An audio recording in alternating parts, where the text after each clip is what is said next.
Hi, I'm Cathy Thomas, and joining me today will be Kerri Cacciata, chef in residence at the Ecology Center in San Juan Capistrano. Chef will show us how she makes delicious granola bars made with grains and seasonal dried fruit. Chef, you prefer heirloom grains? I do.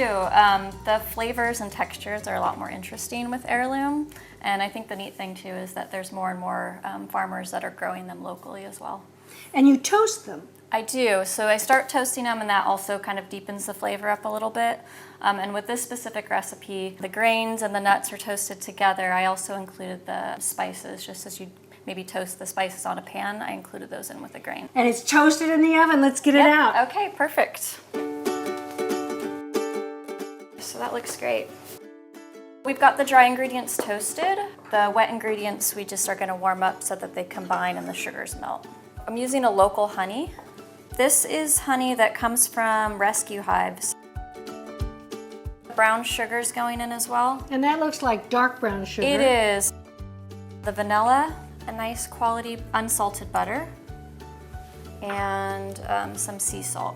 Okay, a medium low. The intention here is just to kind of combine everything and melt the sugars. We don't want to actually get it boiling.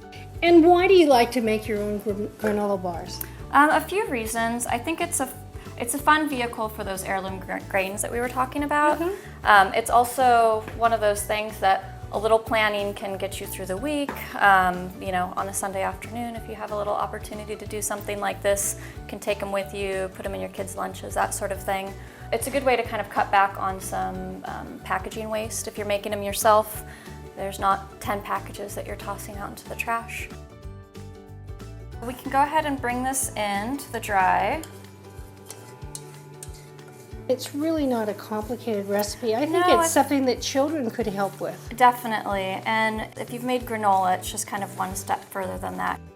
You're molding it into the pan versus laying it out on a sheet tray. It looks pretty well combined. I've got a pan here that's just been lined with parchment, and that's gonna do you favors in the end so that it pops out nicely. Right.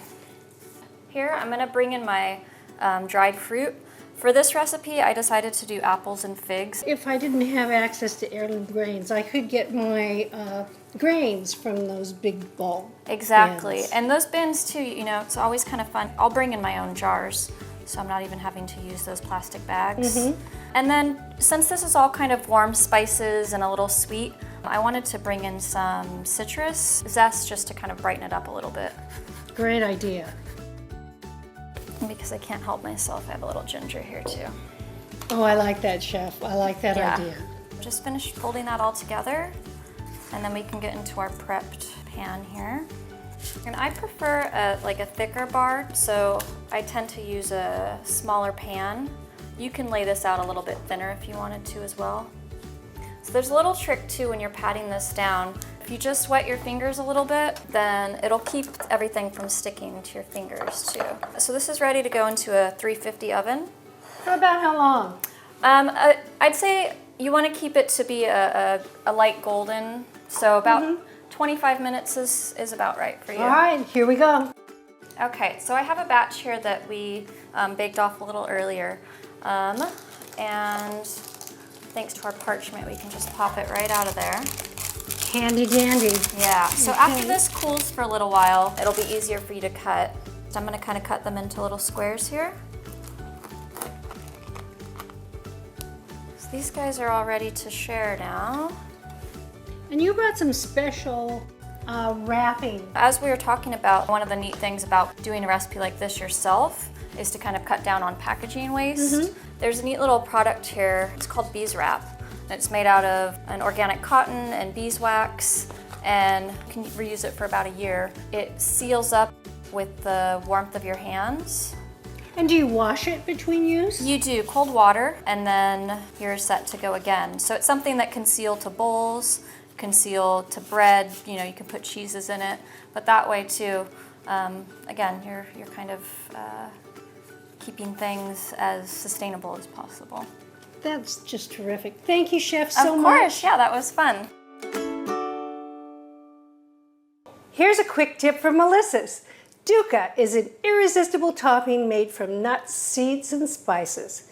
Its roots are Egyptian, but it's so versatile, it can top everything from grilled fish to blanched green beans. You want to start by toasting some sesame seeds, and these are beautifully brown, and I just put them in a small skillet, and as they browned, I just tossed them with a silicone spatula. I want to take some toasted, roasted, salted nuts, and I've got cashews, pistachios, pulse those until some of them are ground to a powder. Okay, the trick for dumping things out of a food processor, you take your middle finger and you just stick it through that little hole, and you can hold the blade and keep it from falling out.